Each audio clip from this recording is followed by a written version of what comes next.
From refusing handshakes to calling each other disrespectful. During the match, I felt like it was a little bit disrespectful the way he played. Every time I put him in a snooker, he just got down and... These are the moments when snooker players got into bitter feuds. Starting with 7-time World Snooker Championship winner Ronnie O'Sullivan's tense match with Canadian Professional Championship winner Alain Robidoux. And was certain to lose the frame. I don't think the spectators want to watch much more of this.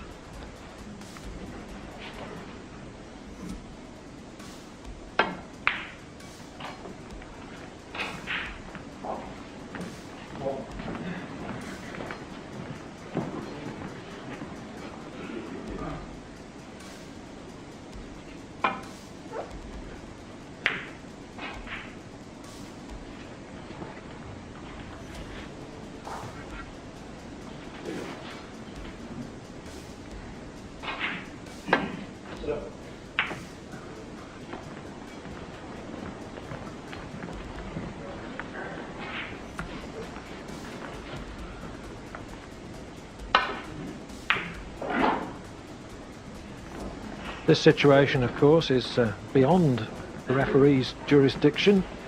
He can't make a player pot the ball.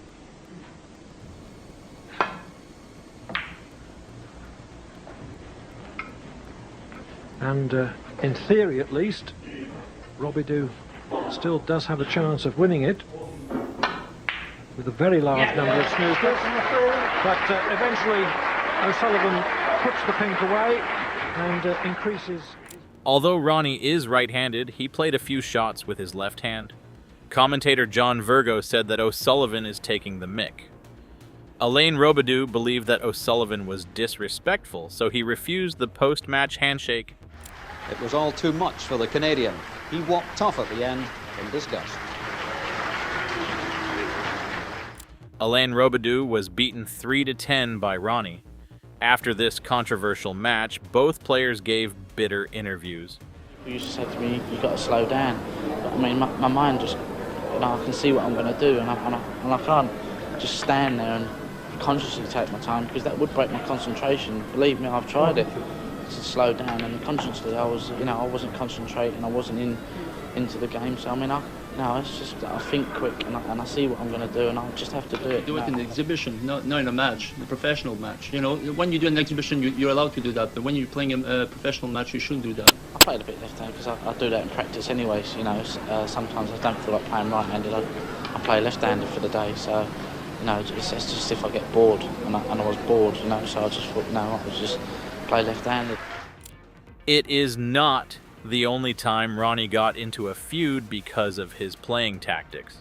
In fact, in the 2020 World Snooker Championship semifinal, O'Sullivan and Mark Selby had a clash of philosophies because of O'Sullivan's aggressive shots. A little stun across for the red. It's on the black cushion, and if he gets a good angle in the black, see the two reds at the back of the punch, just through the gap of there. If he can get the cue ball through that gap, well, they'll just split beautifully. Didn't want to catch the red in the way past, but he's still okay. You see the two reds closest to the black, the back of the bunch. He can get it through that gap. Oh, no. It's too much angle to find that gap here. But I think that'll do nicely. 17. Well, going by the two previous frames, it's not looking good for Mark Selby.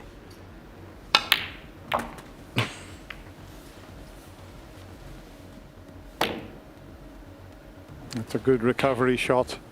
That's a 25. fabulous recovery shot in the last 2 frames and a bit.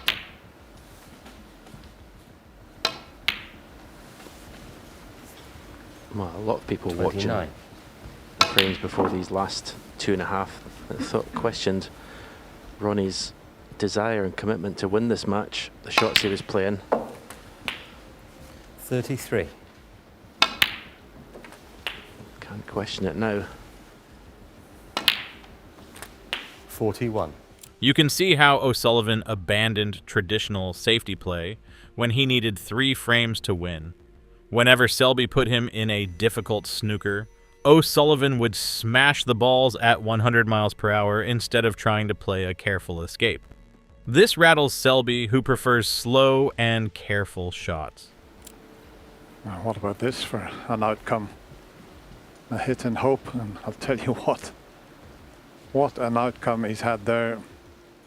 Coming off the side cushion, and he's trying to kick the red from behind. If anybody could pull it off, it's Mark Selby.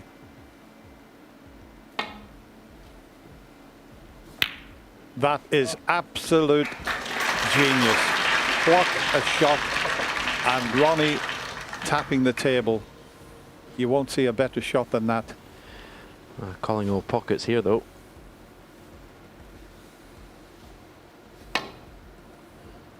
Restraint. Oh, wow, this is just unbelievable. Absolutely unbelievable.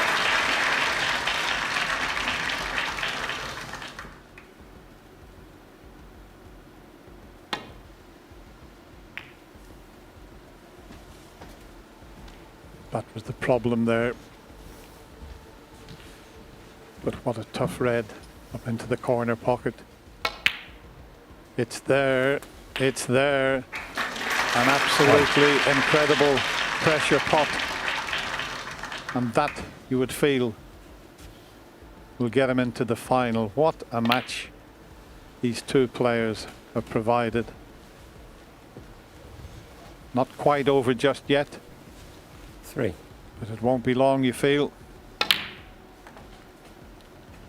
5. Every credit to Mark Selby.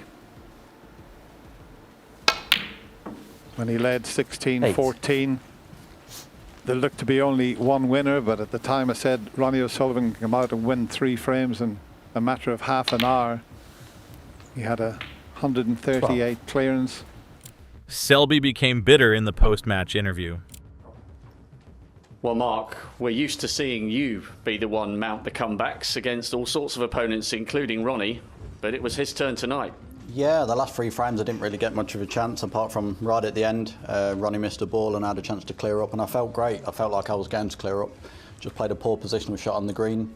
Then after that played some good safety shots and Ronnie just obviously kept getting out of him and hitting them. But during the match I felt like it was a little bit disrespectful the way he played. Every time I put him in a snooker he just got down and hit the balls 100 mile an hour and could have gone anywhere. So I don't know whether he was just in that frame of mind, but I just felt it was a little disrespectful to me at the table. But last 3 frames he played great, I got no complaints. So you're almost feeling as though he was being reckless?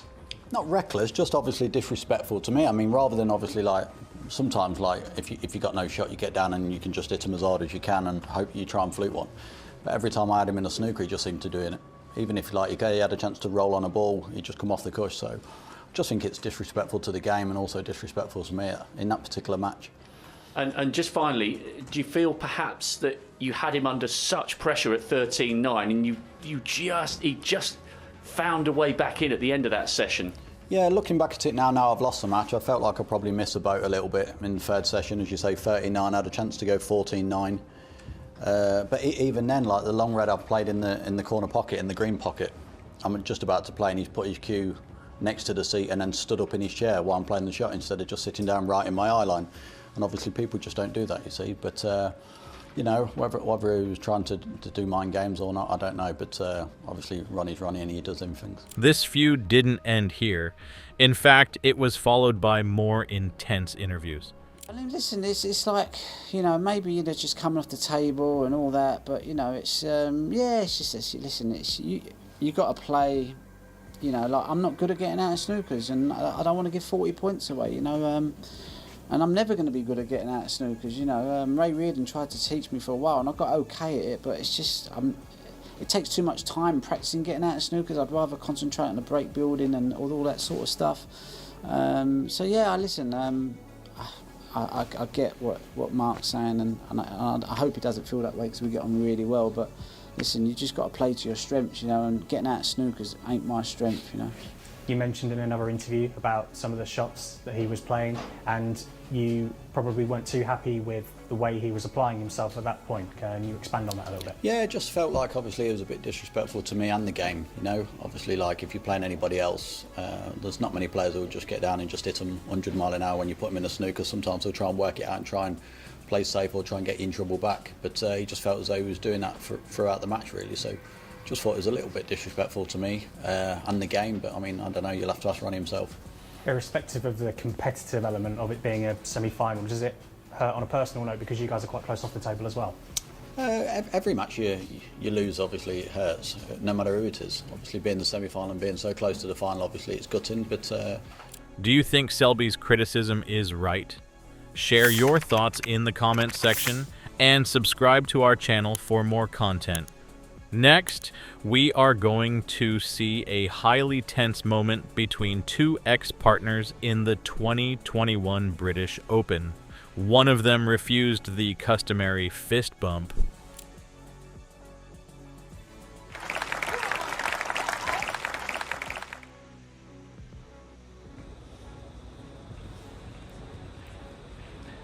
Thank you, Jill. There was a big cheer for Rhiannon Evans as she came out. She's clearly got supporters here in the audience.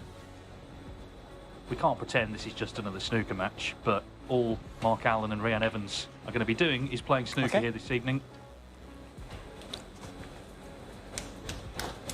Mark Allen offered the fist bump. Thank you. First frame. Rhiannon Evans to break.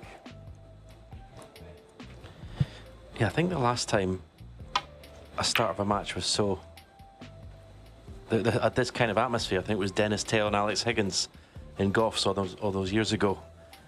This has got that kind of sort of edge to it, like that. Yeah, and it's late, isn't it, as well? And they've had a long time to wait, so any nerves might have been exacerbated by that. But yeah, you're absolutely right. There's an edge on it, and that can't be ignored. And Mark Allen already with a mistake there. Yeah, Taylor and Higgins infamously fell out while they were actually playing in the same Northern Ireland World Cup team. Rhiannon Evans, a 12-time women's world snooker champion, and Mark Allen, owner of 12 ranking titles, were former partners. It was their first ranking event after the divorce. You can imagine the amount of tension between these two players. So, 3 snookers needed.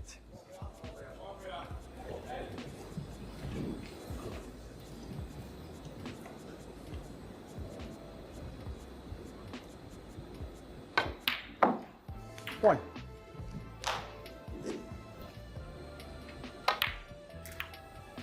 In this situation, you're potting the balls, but Rhiannon will have a horrible feeling inside at the moment.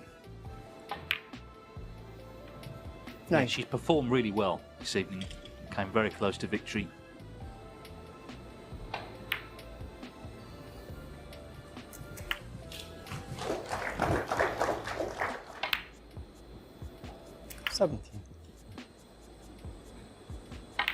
So best chance is obviously to leave the red on the table, try with a snooker, possible free ball. 23. Rhiannon Evans 23.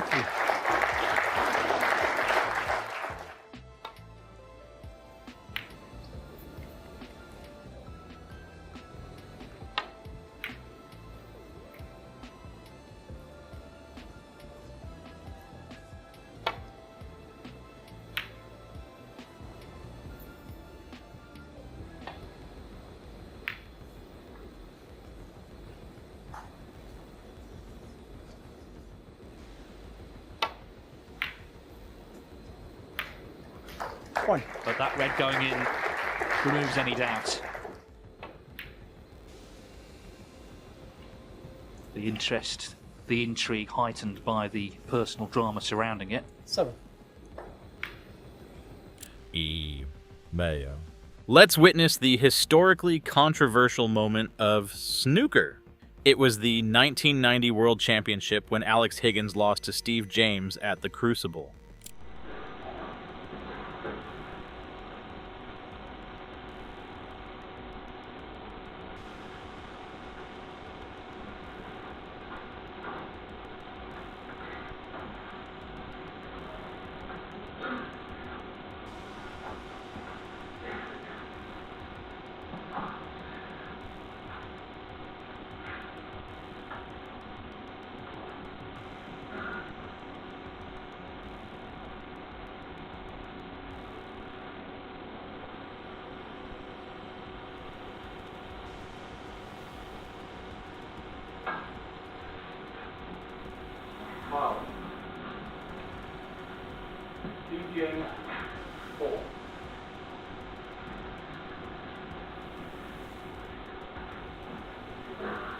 Well, interesting to play out of that as if he was snookered. Has committed a foul. Referee John Williams didn't give the free ball until Steve James asked him whether he was sure that it wasn't. So a referee can change his decision on the original decision being queried.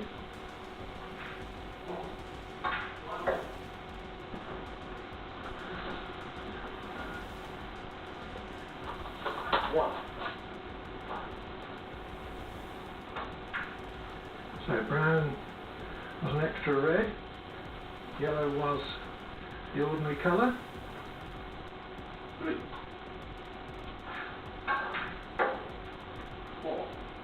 And by creating an extra red in that way, this is the only situation in which it's possible to score a break of more than 147.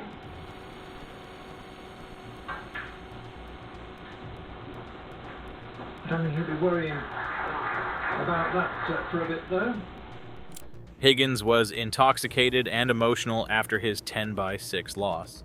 So he punched tournament official Colin Randall in the stomach after the match and walked into a packed press conference to announce his retirement in a slurred state. You can shove your snooker up your Jackson. I will play no more. I won't be raising a cue again. I've had all sorts of thrown at me by the media over the last 6-7 years. I was supposed to be this stalwart of the game, the guy that took all the brunt. When the kid that took all the brunt was absolutely sick. But here and further, I've taken all the shit, and I'm not prepared to take it any longer. It's interrupted my private life, my children's life, few relationships, and well, let's see how much you do with that, because I had planned it. Good night, guys. Alex, is there no chance you reconsidering this? No. Let's watch a fierce verbal fight that almost turned physical.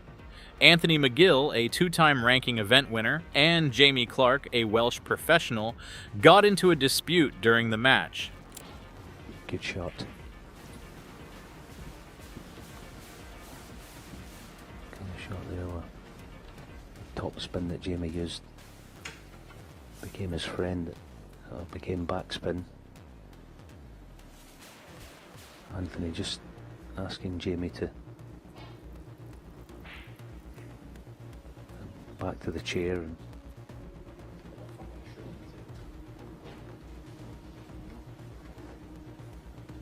it's fair enough, it's quite tight out there, you know.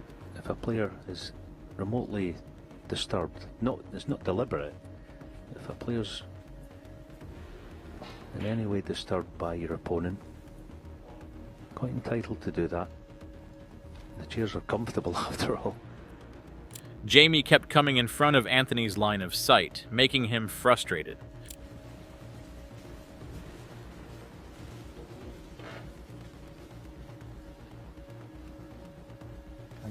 Jamie, come this way,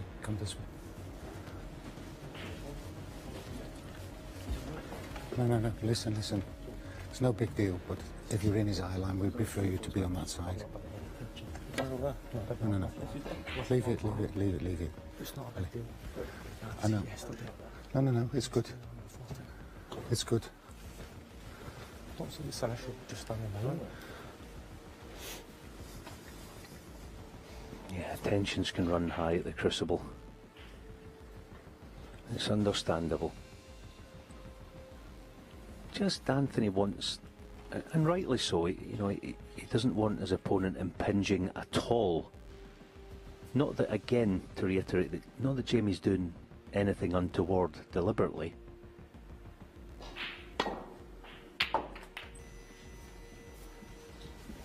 Two. But there is an unwritten rule in snooker. When it's your shot, it's your table. So you're entitled to, just sometimes politely ask your opponent if he could set down anyway.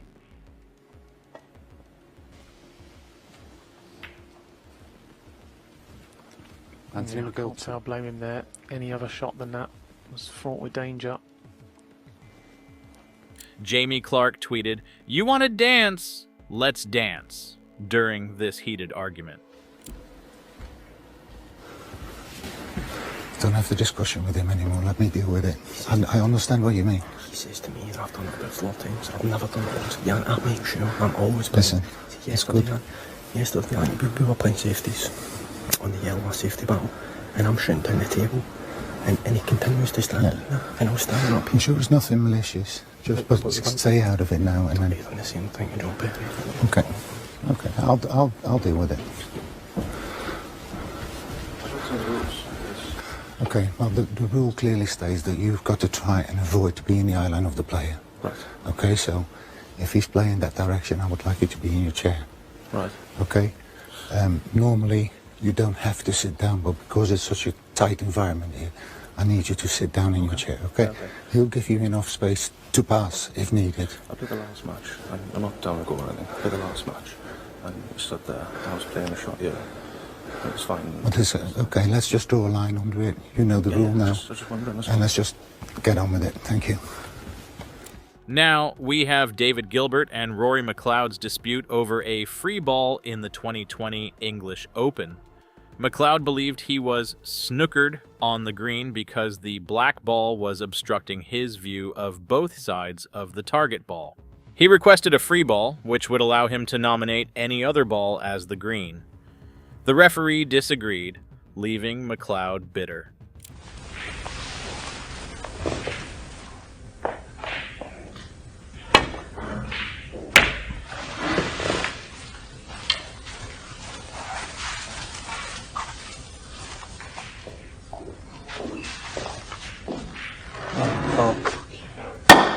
Do that again, I'm going to stretch the water.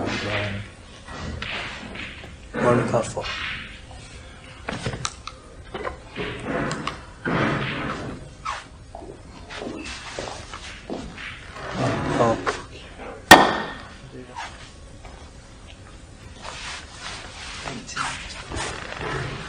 Is that free ball?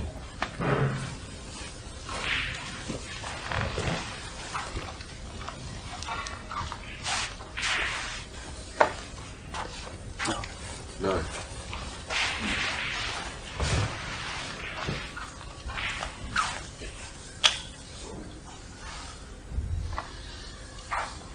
How'd you work that out? I can't hit the right hand, this side of that without hitting the black. He's going to hit the hand. Well, not without hitting the black. I'll hit the green first. Hit the green first. I hit the green, no I won't, I'll hit the black first. Look. By the time I get full ball here, you can't put that to the side of the head.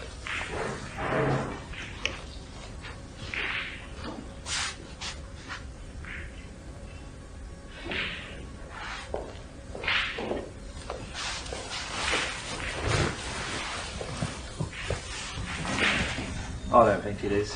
You're going to have to get another ref if you want to check this one. Gilbert took the side of the referee, prompting McLeod to accuse him of being dishonest. The ball's this side of the table, so you can hit both sides. If Have a it look. was that side of the table, that might be different. That side of the green. Dave, But as you're this side of the green, it's Dave, got I nothing to do expect with more. that. You're this side of the green. I expect more from you, mate. You think I'm cheating there? No, I expect more from you, I do. Because if you come and have a look here, you'll see what I'm talking about. No, But no, you no. don't. Why don't you want to have a look there? Because I can tell you, if it was this side, if it was this side, you can hit both. You can't hit both sides. I understand. But as But you're I'm not this side here. of the green. I'm not here. Yeah, but you're still this then side what you're of the saying ball. is right if I'm here. What you're saying is right if I'm here. Yeah. I'm over there, mate. Yeah, but you're still the right side of the green. It doesn't matter. You won't get I can't chip the green. I've made it. Can we just play the game, please? I know, but I can't chip the green, can I? Pardon? I can't chip that green without hitting the black. On the extreme edge from this side, yes, Yeah, you no, can. fine. I'm not giving you free ball.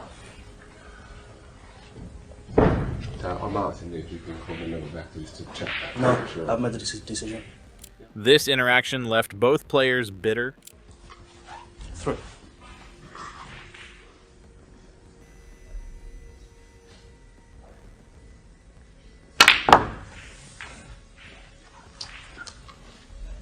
7.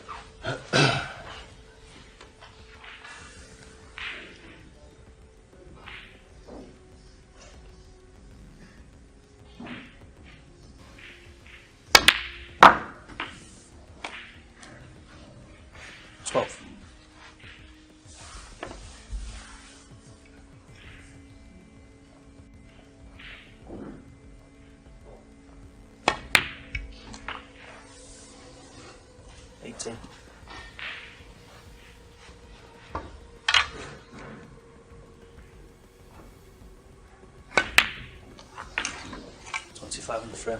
Roaring back.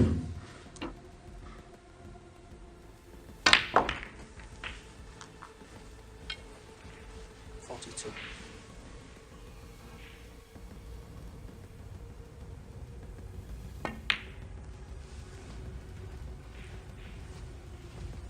There we go, 42.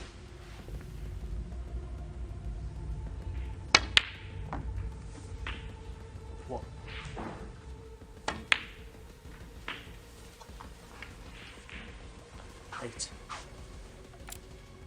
Which moment is your favorite? Share with us in the comments section and subscribe to our channel for more snooker content.